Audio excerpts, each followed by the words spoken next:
How many takes was this? Hey everyone, welcome back to the channel. My name is Christopher and I'm going to be your host. If this is your first time joining, thank you so much for tuning in. I highly appreciate it. Please leave a comment. Let me know what you think of the content, or at least share what you are reading in this wonderful hobby that we share. Today's video is, yes, we're doing a take 2 on returning back to Booktube on a regular basis.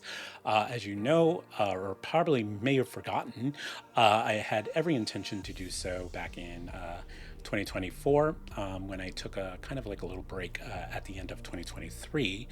And it was my intention to come back on a regular basis. Apparently, as you can tell, that did not happen. 2024 was a rough year. Some very tragic things happened in my family, and it was just a year that something had to give, and I had to sacrifice the channel. It was just something that was going to be too stressful for me and exhausting. As much as I love making videos and I love engagement about books, I felt like that was the thing to go. Now, I did have a couple videos out there, and we'll talk about that here upcoming here in the video, but it was just not going to happen. So thank you for sticking by. If you are catching this and unsubscribed, I totally understand. I was gone for a very long time, and there's a lot of channels to watch that have great content. So, but I do appreciate if you stuck by. Thank you. I do want to talk briefly about the books I read in 2024. Some of the main standouts here for me were the Bloodsworn trilogy by John Gwynne. I finished that up in December. Great trilogy all around. I love the characters that he created and the world. It was some great writing, and I understand why a lot of people love John Gwynne's books. I'll definitely have to pick up one of his next series here. I don't know if it'll be this year. If it is, it'll probably be in the second half of the year, because I do have a Blood and Bone trilogy on my shelf. I don't have Faith in the Fallen on my shelves. I know that's what kind of booktuber am I, but I know that's another very popular series by him too. So maybe something to consider for maybe later in the year. But I have a pretty good substantial list of things I want to hit before then. And then the other series I finished up here was the Empire of the Wolf trilogy by Richard Swan. Technically, I finished the last book up here in January. It was the first thing I read for the year. I wish it was a little bit of a stronger last book. Not as strong, certainly is not as good as the first book for me. And it was kind of how I felt from the second book to the first book. And then it just kind of, I don't know, it kind of felt like it went a little astray from what I thought it was originally going to be. I'll just leave it at that. I didn't rate it horribly, but it wasn't my favorite ending to the trilogy.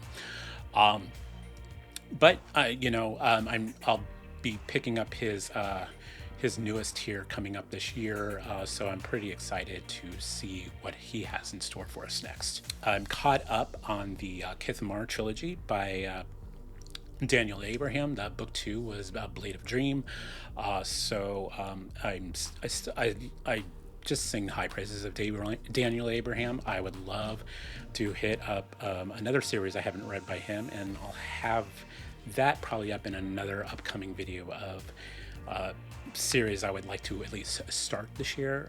So that series will be on that list, and if you probably can take a couple guesses on that. The other thing I heavily read this year was Ryan Cahill's The Bound and the Broken. Ryan Cahill is an indie writer. He was one of those authors that I wanted to get through a majority of his books.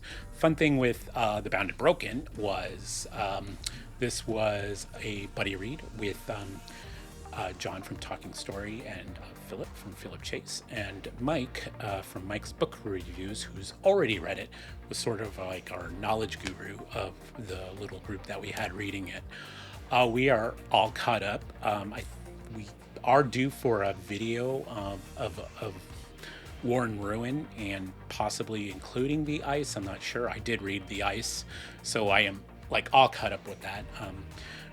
we'll get back to you. I think hopefully we will have a video out for that before at least his newest one comes out later this year, but it's nice to be caught up on his series. And it just progressively got better.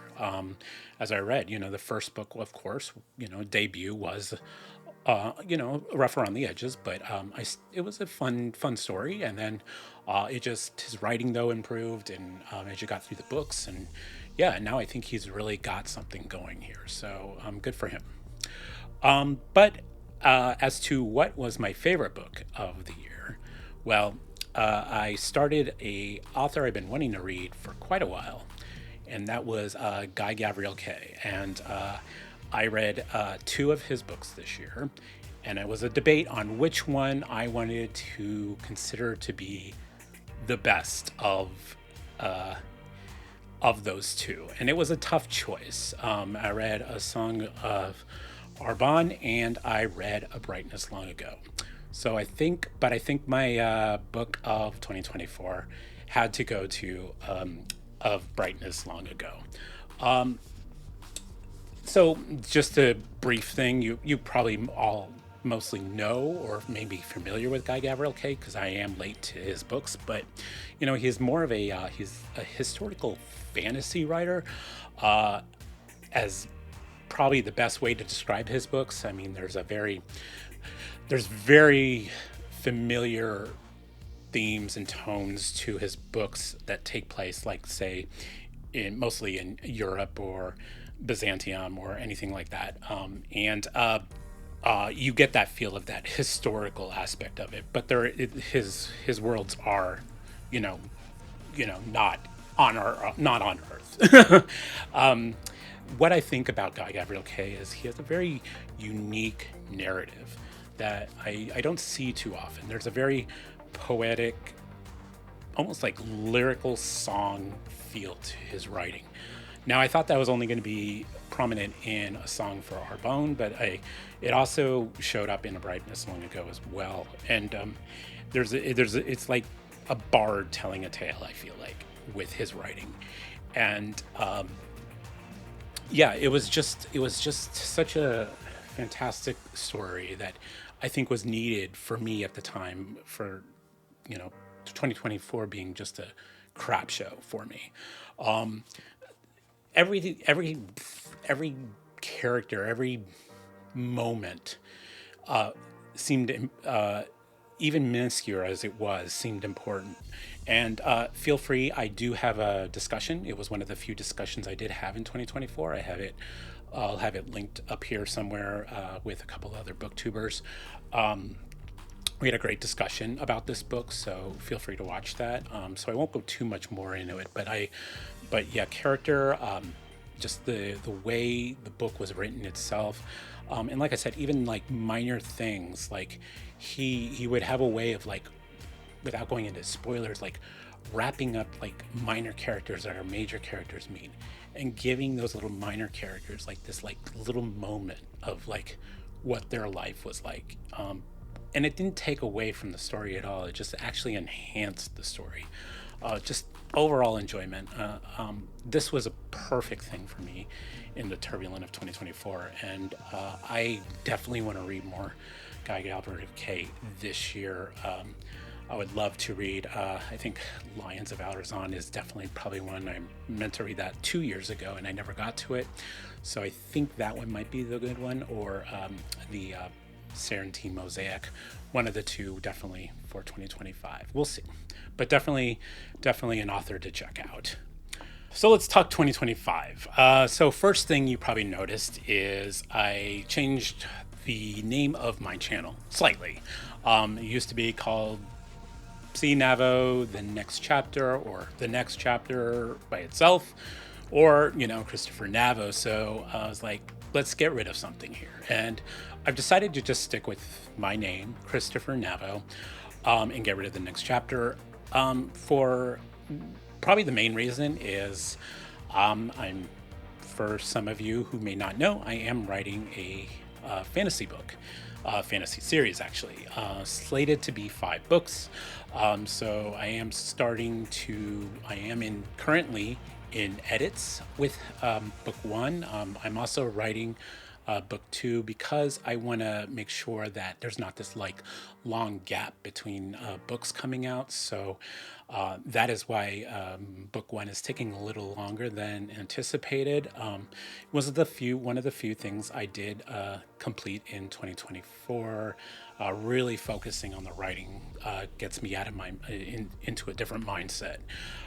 But again, back to the name. I'm going to go self-published on my book, so I need to start marketing myself and my brand. I know that might sound like egotistical or whatever, but I just need to have that name, Christopher Navo, just be a little more vocalized maybe in the book community. Even if the book is like a pile of garbage, at least it was written by me.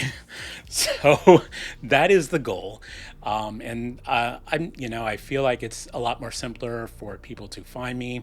I think it's just time to make that change. What's staying the same on the channel?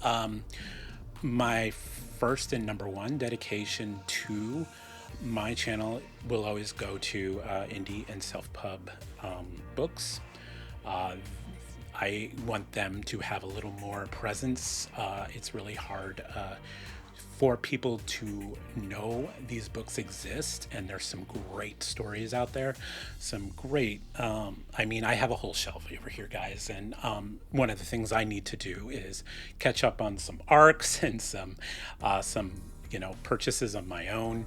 And I want to give a shout out to those as best as I can. However, I do want to reiterate, there's a lot of traditional published books that I also want to hit up, and definitely you'll be seeing some of those titles in the coming months. Some very, popular fantasy and science fiction, but like I said, at the same time, I definitely want to make sure indie and self-pub get their fair share of time and limelight. The other thing that I want to continue is the live streams. That was one of the few things that I got to do a little bit more of in 2024, just from the few videos I did pop out here and there during last year. Towards the beginning of the year, I did a TV show discussion group with One Piece. Some of my most popular videos were the One Piece discussions. Big shocker surprise. The other live discussions I did were the book discussions. Again, the Brightness Long Ago, and I hosted one of the Ryan Cahill discussions. I want to do more book discussions. I think those would be a lot of fun. But again, it depends on how many buddy reads I do along the lines of that. So we'll see.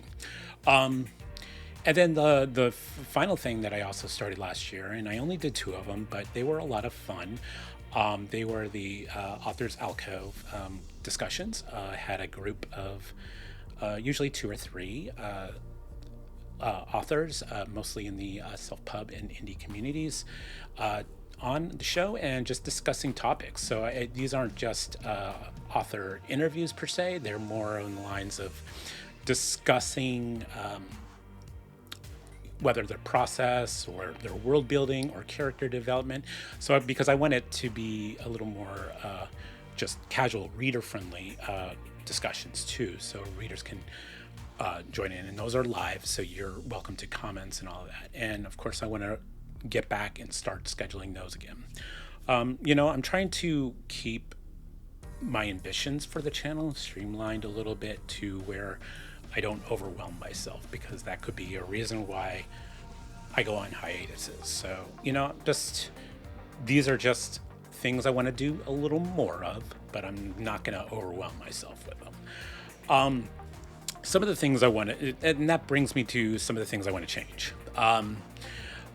One of the worst things I'm at is reading updates and tracking my reading. I am terrible at it. I think I actually recorded one book last year in Goodreads. Terrible.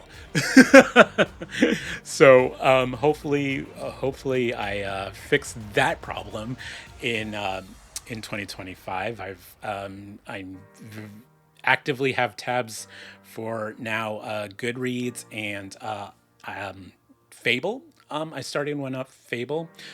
So you're more than welcome to look me up on Fable, Christopher Navo. I think it's Christopher Navo for both Goodreads and Fable. So if you want to click and follow me on that, I will follow you back, because the more the merrier. This is a way to connect with people that I don't like talk to on a regular basis. So yes, feel free to do that.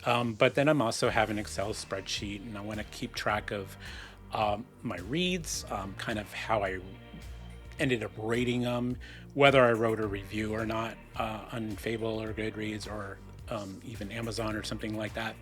So, I just need to get better at it, because knowing that I only recorded one book on Goodreads is just sad as a Booktube creator. So we're going to fix that. Next up here, I want to add a little more variety to my reading here. Obviously, I heavily cover fantasy. Sci-fi I'm getting a lot better at, because now I've got 2 ongoing popular sci-fi, not to mention a pretty good handful of indie and self-pub sci-fi to read. So sci-fi is going to get taken care of this year. Couple of other areas, historical fiction. I love historical fiction. I want to add in at least another either one good series for the year, or at least a couple standalones for the year. More on that, hopefully, as the months progress, and what my schedule looks like for reading. I also want to read some nonfiction. Most of the nonfiction that I'm interested in is history, and when I mean history, it's like what I studied in college, which would be like ancient antiquity to like up to like medieval studies. So those would be kind of like where the history books would fall along. I would like to try to put in 1 or 2 for the year. I know this is a fantasy channel. You guys are here for the fantasy and the sci-fi, but I think once in a while throwing in those extra reads just keeps the fantasy and the sci-fi fresh. And then the big last one here is definitely more manga. So I have a little pile actually here of manga that I purchased for myself. The first one here is one that I kind of took a break on, and I want to return. I am on, this is the Vinland Saga. I have this nice volume edition that they just put out. It's only a little more expensive than the individual books, and you get 3 in 1. So this saves me room on my bookshelves. And I love this series so much to have this. I am on book 7 of this series, which I think is the final book of one part of the segment. I'll talk more in detail when I talk about book 7 about Vinland Saga. But I definitely want to continue on with this series. Some of the other ones that looked interesting to me that I picked up here, I picked up the first volume of Berserk. Again, I love these editions because then I don't have to worry about those little individual paperbacks, and they why this is thicker than those little paperbacks. They essentially, I feel like, will take up less room as I collect the series. So I have Berserk. I wanted one brand new series, and this is the one I picked up here. I think the first book just came out like late last year, and God, I needed to pronounce this right. Kagurabachi. This is the first volume to this. It looks like, according to Amazon anyway, second volume comes out in February and the third volume comes out in March. So I wanted a series that I would be like technically caught up on and up to date with as they came out. So I figured this would be a good choice. And it sounds interesting here. It says, as a young boy, Chihiro trains every day under his father to become a swordsmith. Although different in temperament, the two spend peaceful days laughing and working together. But one day, tragedy strikes. Now Chihiro burns with hatred and sets out to exact revenge. Following clues left behind by a ruthless Yakuza organization, Chihiro confronts the Hishaku, a deadly group of sorcerers that may be behind his father's murder. Sounded pretty cool. So I'll give this a go, and hopefully this is a brand new series. I'll be caught up. It'll be up to date with as they release, and I won't feel behind on mangas along with everybody else. Where I am behind on is this last series that I picked up. And yes, guys, I picked up One Piece. I talked about wanting to read One Piece after I watched the TV show. And here I have the first 3 volumes of One Piece. I'm going to go down that rabbit hole. Yeah, I just wanted to add more manga. And I think the reason is these are going to be great little like palette cleansers between some of the epic fantasy and sci-fi I have planned for the year. The last thing I really want to really focus on and change is just my general community outreach. I'm trying to get back into watching other booktubers, commenting, of course, having that interaction. I haven't thought about doing live streams with other booktubers on my channel. I feel like there are other booktubers who do it just so much better, but I do want to have a little more interaction with my fellow booktubers, and therefore, branch out to members of the community I don't know. I think that is really important, and it helps keeps this hobby exciting and fresh, because you find out new reads that you've never heard of, or you find out different ideals. Like I found you find out that there's like a whole handful of other booktubers that are writing books too. I mean, I wouldn't have known that if I didn't connect more on Booktube. Social media accounts, I'm connected on almost all of them. I really don't use Facebook that often. Facebook is really it's kind of like my non-bookish friends mostly, so anytime I post post book content or book related content, there's no traction on that on Facebook, because I don't just friends on there just aren't interested in it. But I am on Twitter/X. I keep all of my social media very focused on the community, whether it be books I'm reading, the book I'm writing, or just promoting other people. I'm also on BlueSky. I'm on Threads. I'm on Instagram. I will have links to all those below, and yeah, feel free to follow me. I would love to have that connection. So as part of my weekly wrap up, I will talk about what I am currently reading. Last book I did read was a novella by Janny Wurt, and that was The Gallant. This is an ebook available novella only. I will have a link down below where you can purchase that book. It's only like $3. It's like really cheap. And it is actually a prelude to her very well-known series, The War of Light and Shadow.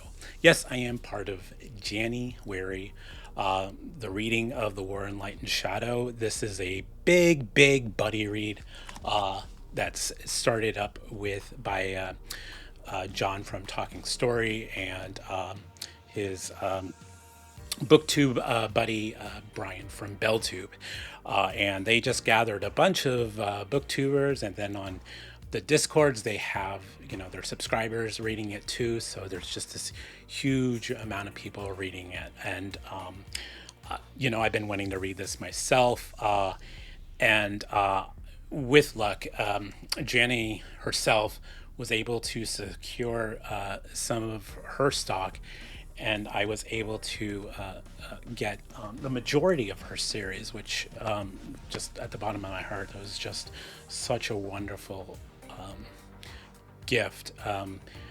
of her to enlighten us with these books. She sent out a nice letter. She warned me this is a slow burn series, and I can see that, as I'm about 25% in the main series now, and I could see that. But I'm kind of an old school reader anyway, so I actually enjoy slow burns. I don't need a rush through a book. I know, seems like nowadays it's like people are always talking about pace, and yeah, pace is important in a book. And I think there's a steady pace in this book, but she's, also at the same time, we're exploring, we're diving into a world where we're that's what fantasy for me is taking that escape. And I want to be immersed, and I want to be immersed for a long time. And her 11 book series is going to do that for me. The thing with the buddy read is these are going to be read every other month. So that's good. So next month, I will take a break from the series and read some of the other books I have planned. I really enjoying this so far. She has a unique way of writing that is something I've never explored before, and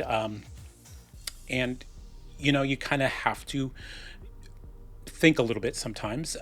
But I appreciate that. I appreciate that she makes you think a little bit. You get sometimes.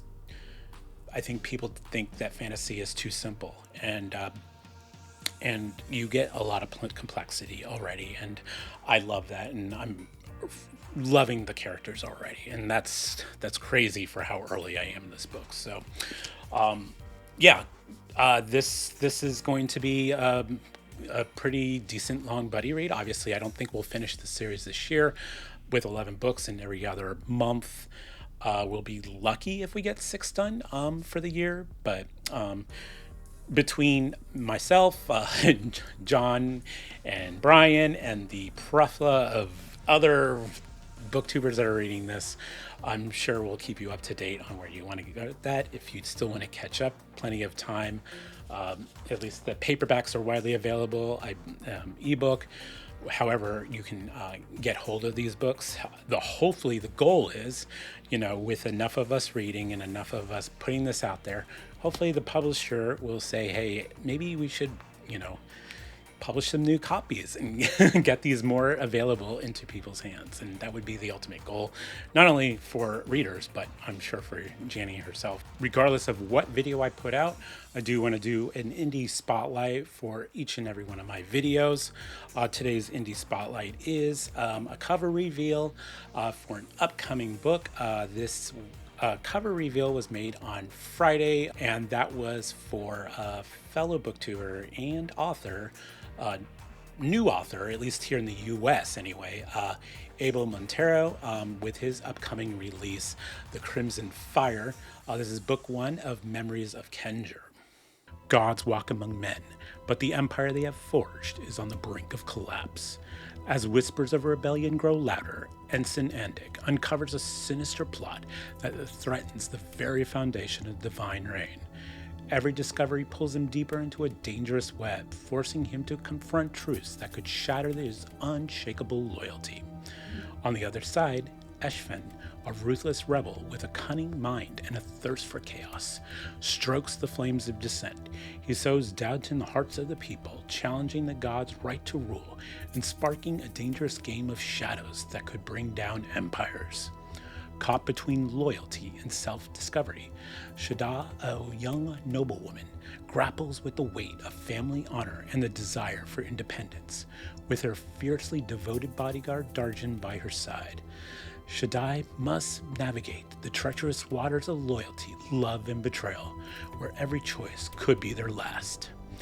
As destinies intertwine and alliances shift, these four must face the gods themselves or watch the world they know crumble to ashes.